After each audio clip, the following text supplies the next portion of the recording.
Hi there, folks. This is Gifter Phoenix again, talking about a lot of the different things that have been going on in my life. I'm standing in front of the police station of the Jamie Padron station here off of Lamplight Village in Austin, Texas. And a couple different things I'm going to talk about. First off is that if you happen to notice I'm kind of breaking out of my face, yes, I am.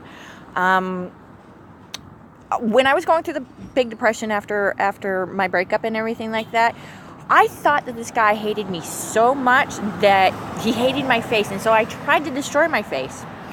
And I got over that and everything like that because I came to realize, you know what? Hey, if he wants to be viewed as property, who am I to stop him? If he wants to be somebody's errand, bitch boy errand, who am I to stop him? You know, I've got other things I've got to do. I mean, if that's the way that he wants to treat himself, that's fine. I don't have to hate myself over it. So, unfortunately, when the stalking started, I wanted to stay in the bathroom rather than to let them think that they were getting to me, and I would stay there. And yeah, maybe I was tweaking and stuff like that, but it was better than going out there and facing those laser lights and letting them think that they were getting to me. And so I destroyed my face even more. I would spend an hour or two in the bathroom just because I wouldn't let them think that they were getting to me. So if it became an OCD problem, and I do control it most of the time. People, you have to understand. In a year and a half, I went from basically being a drug addict to being stalked like you wouldn't believe, head games like you wouldn't believe. I did beautiful pictures. I bought and sold on eBay. I was becoming one of Austin's top sellers.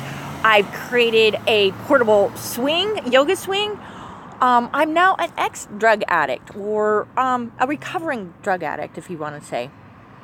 I no longer let the stalking get to me. I'm standing up for myself and saying, hey, this is what happened. And you know what? I'm not just going to go away. It's not going to go away like that.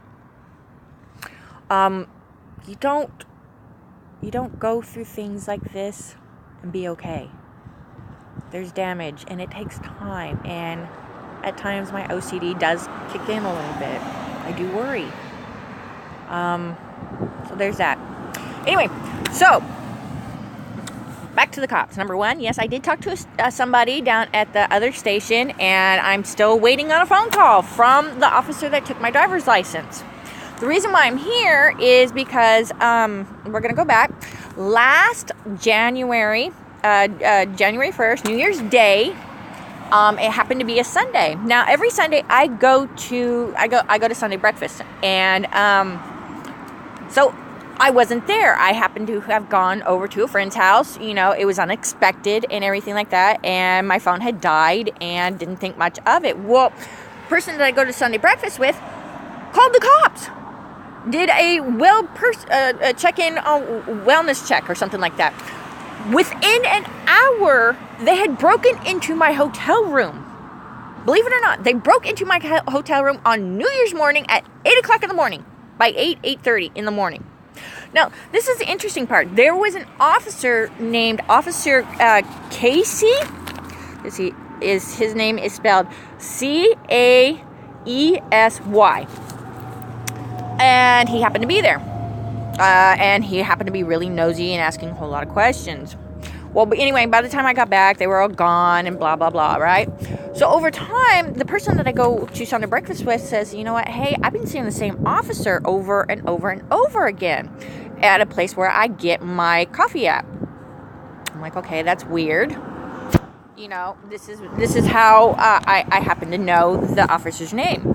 As time goes by, and I try and I find out about the phone hacking, and I realize that there's a problem, and I kind of freak out, and I try and call the police about it. And it's really, really, really hard to talk or to get people to understand what phone hacking is like, especially when you really don't understand what the hell is going on either. And so I wait there for about 2 hours at a bar. I'm waiting for 2 hours. Guess who the first officer is to show up. It's Officer Casey. And it's the same officer. Like, what are the odds of that? Okay, you know, hey, there are odds, but still, it's kind of weird. It really is weird. So anyway, basically, long story short, that they take a report. It's not much of anything, but I asked him for his badge number and for the other officers that were there, because all of a sudden that 3 officers decided to show up all at one time, which is interesting. He spells his name as Carey, C-A-R-E-Y, and that the other one was Cortez. See, can you see this? This is the actual one. I am going to go in number 1 into this police officer station, and I'm going to ask him, hey, what's going on with my driver's license? I need it. I'm going to pull this case, and then my ex-roommate, Bad Boy for Life 69, he tried to call one time, and I have no idea why. No idea.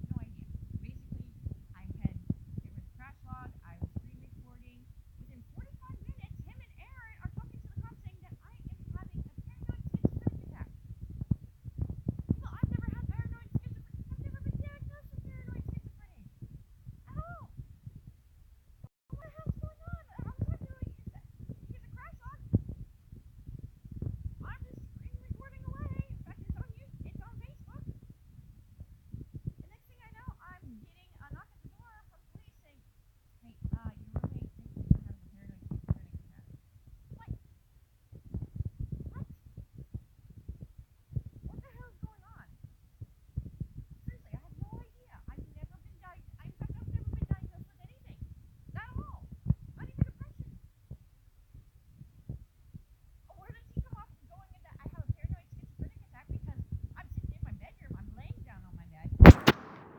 I'm just screen recording a crash log. That's it. That's all I'm doing. So, basically, I'm going to be picking up that report, this report here, and finding out, what is the actual name of this officer. Is it Casey or is it Carey and Cortez? So, I'm going to go real quick here. Uber. Hold outside. There you go. That way you guys can see it. And